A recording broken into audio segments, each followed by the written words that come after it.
friends, hello and welcome back. Wow. Wow is all I have to say. Now, we know that Patrick Kane to the Rangers was really the only thing that was possibly going to happen because of Patrick Kane's no movement clause. But still, to know the Blackhawks have absolutely no leverage, but they're still willing to make the trade because they're saying something is better than nothing, and they're getting close to nothing when you consider the Rangers are going to be getting in return one of the best right wingers of the past generation plus in the NHL. Now this year, Patrick Kane not having the hottest of seasons. What is he, about 45 points in 54 games? But to me, it's a complete wash. It means absolutely nothing to me. This guy's been playing on a bad team for a couple years. He put up 92 points in 78 games last season. Eventually, that gets to you. The guy's 34 now, but you play on that bad team for so long, and you see it so often where, guys just don't play with that same spark, that same motivation night in and night out. The second we heard Patrick Kane rumors, though, of him being traded and him being able to work his way to a team and trying to prove his worth, this guy goes out there and lights it up 4 straight games and pretty much shows his ability to just carry this Blackhawks team as they won 4 straight games in that span. Do I think Patrick Kane's lost his touch? Absolutely not. Do I think Patrick Kane comes to the Blackhawks or comes to the Rangers and produces well over a point per game for this team the rest of this season? Absolutely. And I think that is, it's crazy. I have no horse in this race. I could care less. I mean, if I'm being completely honest, the only thing that really matters to me here is the Blackhawks got this much worse. My Blue Jackets are in a very big race for Connor Bedard. So if we could see these Blackhawks win games, it'd help keeping Kane. But other than that, no horse in the race.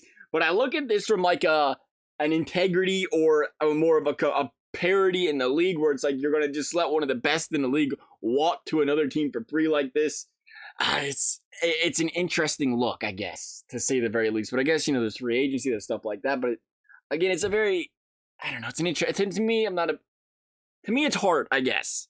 I don't like seeing it, and it's easy to see it because it's a New York team, right? It's a New York team, or it's a California or LA. You always see it. It's so easy. You want to see the smaller guys always have the chance. So for me, it's kind of tough, I guess, when you see those big market teams continue to get these guys handed to them. But it is what it is. That's sports. But you love to see go Hurricanes, go Devils. You can bet I'm gonna be cheering for those two teams to knock it off and upset this team. But nonetheless, I mean, hey, it's been a while since the Rangers have really been a competitive team and are starting to put things together. So, congrats to them. Congrats to the Blackhawks on at least getting something in return and, just being grateful of the seasons and the career Patrick Kane has had with this Chicago Blackhawks team because this guy's been an absolute stud. And he's going to tear it up.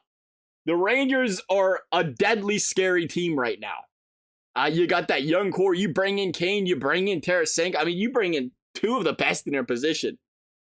If you're the Rangers, the only thing you question is that center area. I mean, we'd attempt to make this trade, and we're going to take a look at this Rangers lineup real quick. We'd attempt to make this trade, but I can already tell you there's not a chance it's going through. I mean, it's a lopsided trade by all things considered here. And Rangers will be able to maximum. Oh, that's our worry about the salary cap as well, so it's not going to matter. You guys can take the word for it. It's not happening. There's no chance that the Rangers are going to take that trade. You can see the trade meter is completely lopsided. It was the Arizona Coyotes, of all teams, that went in there and scooped up the salary for Patrick Kane. I think that's the more interesting thing for me.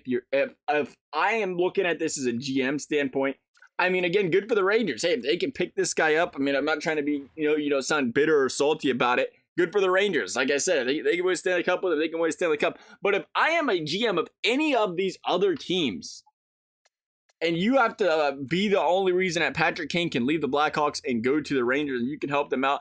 I mean, first of all, Chicago Western Conference team. So even if you go to the Western Conference, it's like, well, technically you're helping out Chicago because they're going to get something in return for Patrick Kane instead of being forced to keep him for the rest of this season. They're going to get a little bit, if something's better than nothing. And then if you're the Rangers, it's like, this team depends on you. There's no way they can get Patrick Kane unless you eat some of that salary for him. So in my mind, I'm like, you should be getting a really good return. A really good return if you're the Arizona, because you talk about a team that's got all the leverage, it's the Arizona Coyotes. Or a team that's going to eat that contract.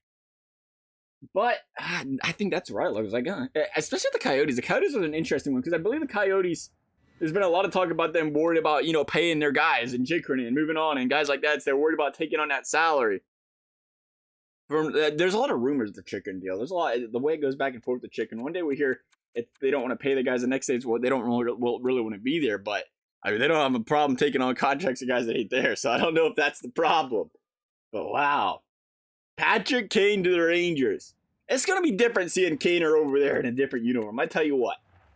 I really do, though. I mean, it's going to be fun. I think it'll be a fun team to watch. It really will be.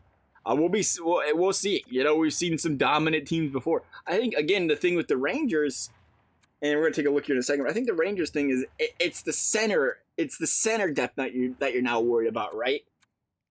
And you wonder where the depth players are, because you certainly got one of the best top sixes in the league right now. It ain't even close just about. So you wonder, how can that bottom six do? That's what we see the Bruins do so well, or the Lightning when they was winning the Cups. They built this bottom six, and we've seen the Lightning do it again this year. They bring in a guy like, what? What? Well, we'll bring this guy in for. But that's what they do really well. They bring in those depth guys because they're so important in the playoffs. You get the playoffs, it's like, you're locking down your top two lines, the good Ds, locking them down. You need those grimy goals by that bottom six, and you see teams that can put those up. They are really successful, but nonetheless, I mean, you look, Kane or Panarin, Zibanejad, I don't know where they're going to go, because Panarin and Kane are two guys that just carry their own lines. So it's like, I wouldn't think they play together unless they just want to run roughshod on the league. They could do that. You almost think like Tarasenko's going to play with one of these guys, and that's going to really boost. I would think Panarin and Tarasenko would make sense, right? You think Panarin and Tarasenko? I mean, Kane used to be on the second line anyway. I feel like Panarin and Tarasenko is the thing there, because Panarin's the more of the playmaker. Kane are obvious. Oh, well, I should watch what I say. They're both more stellar playmakers. I feel like Patrick Kane's more the goal scorer. Recently, not as much, but I mean, in his heyday when he's playing well, absolutely. Panarin, again, we talk about Panarin, 17, 32, 28. I don't know what you do. What a problem to have with the Chicago or New York Rangers. What a problem to have. What do you got to do with all this talent? Again, we talked about it. Trocheck's their second unit center. We'll see. You have that kind of winger depth. They definitely have the best winger corps in the NHL. I don't know if we can debate that one right now. Big trades. Big trades for the Rangers. I gotta hear the thoughts. What are the thoughts? I'm assuming if you're like you're a Devils and Hurricanes fan, you're looking at that trade like, man, come on. You gotta get made to take a little bit more, Team's likely to see this team in the first two rounds. But again, you wonder, we've seen a lot of the metrics on Patrick Kane this year. We've seen a lot of the metrics. His defensive metrics not looking too good. But again, I have a hard time looking too much into that, with it being the season that he's on, the team that he's on, and this team is really the Blackhawks. There's a few players you can just pluck off that team. I feel like you put on a different team, different place, different place for the same face, and they really excel. I'm not really sure what you want to say what's going on with the Blackhawks. It did feel like they'd be a little bit better than what they were, but I mean, nonetheless, Rangers going to go out here. Rangers going to make plus. They're going to be the second best team in the league. Capitals going to be number one. It's going to be Rangers. Oh, geez, the Blue Jackets going to make the Rangers going to take number one. There they go. Top of the division. New York Rangers. They're going to play the Capitals in the first round. I mean, that'll be a good time. You know what? Let's do it. Now we'll look at the stats first. Look at the stats first. See how Patty Kane did. Tarasenko led this team in 70 points. Again, the Sims are so interesting, to say the very least. Patrick Kane, 70 points. Did EA nerf the points? There was a point where it was buffed, and I feel like they nerfed it now. It was buffed a little bit, but 69, 70 cents, that seems ridiculously low when you consider the guys on this team. Yeah, Kane might put up 70 points in the last 30 games. There ain't 30 games left. So he might put up 70 points in the Ranger uniform. He might. He still might do that based on the playoffs. We'll see what happens. Rangers, though, they're going to win a division. They're going to play the Washington Capitals in the first round. They're going to win games 2 and game 3. Again, the condition on that pick, though, for the Blackhawks, we should have mentioned, Rangers make conference finals. That second turns into a first. So really, we talk about that trade, but to get a first round pick for Patrick Kane still, and I think that's the big deal here, is, yeah, we were just talking about that trade, but if you're the Rangers, it's like, well, it wasn't worth it if we don't get to the conference finals. You have the team this Rangers team has right now. You're here for one reason. The conference final. You're here for a Stanley Cup. You make a trade like this for a Stanley Cup, if he can't get you that, then, it was like, oh, wasted trade for him because they probably can't re-sign the guy. So, I mean, you get it from the Rangers standpoint, being like, we don't want to go too much here. And I do like the trade, I think. The more I think about it, the more I like the trade. Edmonton's going to win the cup. Rangers going to make it to the conference finals, though. There's that. There's your first round pick. I do like that trade because of the condition both in there, where I feel like when you say, well, the Rangers are going to be the stacked team, it's like, okay, if they are a stacked team, they do run through the playoffs, you're going to get your first round pick for Patrick Kane at least. And I think that's the thing. If you get that first round pick, you're happy with that. Obviously, the first round pick, well, it'd be a 2024, 2025 first round pick. So even better. If you're the Chicago Blackhawks, you're saying, well, yeah, you make conference finals, it's just a late first. So next year, that might not happen. You might have a better first. You know what? The trade, I'm warming up to it a little bit. I'm warming up to it. I love you guys' thoughts. Thank you guys for watching. We'll see you next time.